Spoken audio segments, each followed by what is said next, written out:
Continuing on the story of Bani Israel, Yes. in Surah Baqarah, we have reached verse number 62.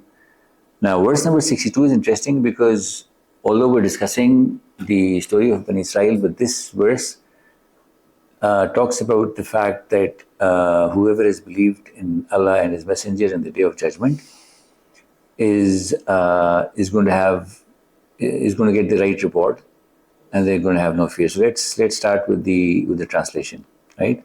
So verse number 62 is إن الذين آمنوا والذين هادوا والنصارى والصابئين من آمن بالله واليوم الآخر وعمل صالحا فلهم أجرهم عند ربهم ولا خوف عليهم ولا هم يحزنون. So basically, it is saying that it is giving us three conditions. Yeah. So it is saying, whoever has believed in Allah, Yeah. and it is talking about the Jews and the Christians as well, and the Sabians. And so the Jews in their time, the Prophet was Musa alayhi salam and the other prophets which came to them. So whoever believed in those prophets according to what was revealed, Yes. would obviously be at the right path. Yes. They would have salvation. Similarly, The straight path. the straight path, exactly. Similarly, the people who believed in Jesus or Isa alayhi salam when he was there were of course against following the straight path. Yes. Okay. So in this verse, what it is saying is that whoever has believed in whatever was revealed to them is basically the essence of this verse. So whether they were Jews or whether they were Christians or whether they were Sabians, Yes. all of them are going to have salvation provided they fulfill three conditions. Yes. Okay. And so the first condition is believing in Allah, believing in God. Okay.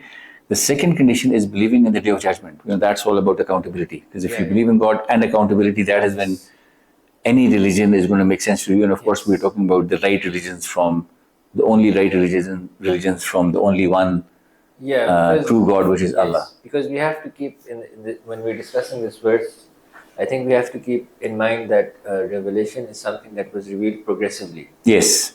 Yes. So yes. The verse that we're reading is from the last and the final religion on this planet Earth, which is Islam. Yeah. And No, absolutely right.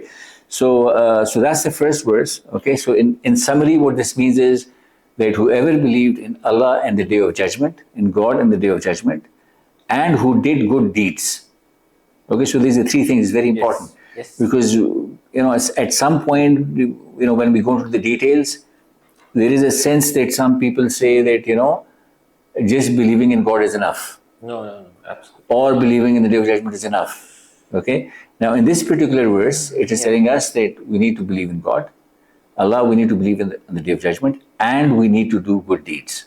Okay. So when all of these three things are fulfilled, what Allah says is that Allah will. So whoever does this, Allah will keep his reward with him and give it to him on the Day of Judgment, which obviously is going to be in the form of heaven and saving that person from hellfire. Yes. Also, very importantly, this verse says that if anybody does these three things, he can save himself from fear. Yes. Okay? Yes. And from being sad and being depressed. So this is something very important. Yes. So this is very interesting. One of the things we can get from this verse is if somebody wants to overcome fear and sadness, okay, then these three things are required. Now, as human beings, we know that, even the Quran tells us that, there will be difficult times and, everybody is going to be tested. You will be tested with fear. You will be tested with hunger. You will be tested with sadness, with whatever you are provided with. Yeah. Also with loss of life. Yeah. Right? So this is all part of our faith. Yes, exactly. So as human beings... But you are content inside, and you will understand that this is all temporary, this suffering. Once you will get to good times, and that good times and bad times, both of them are temporary. No, absolutely. That's a good point. And that's because, when you believe, so, it helps you overcome fear and sadness. Yes, and also Allah increases your strength that you have, I think that these are some other verses. I'm sorry, I'm going off Yeah, yeah, track. yeah, yeah. But this helps in this conversation because we're discussing the tests of life. So Allah increases your strength within your strength that you have. For those who believe in God as Yeah, yeah. Okay, so moving on to the next verse, it says, وَإِذَا أَخَذْنَا مِيثَاقَكُمْ وَرَفَعْنَا فَوْقَكُمُ الطُّورَ خُذُوا مَا آتَيْنَاكُمْ بِقُوَّةٍ وَاذْكُرُوا مَا فِيهِ لَعَلَّكُمْ تَتَّقُونَ. So now this is a very interesting verse. In this verse, Allah is reminding Bani Israel, this is verse number 63, Allah is reminding Bani Israel of the time when Allah, got an oath from them or a promise from them, and it was done in a state in which the mountain of Tur was actually physically, lifted, and it was hovering above their heads. It was put above their heads.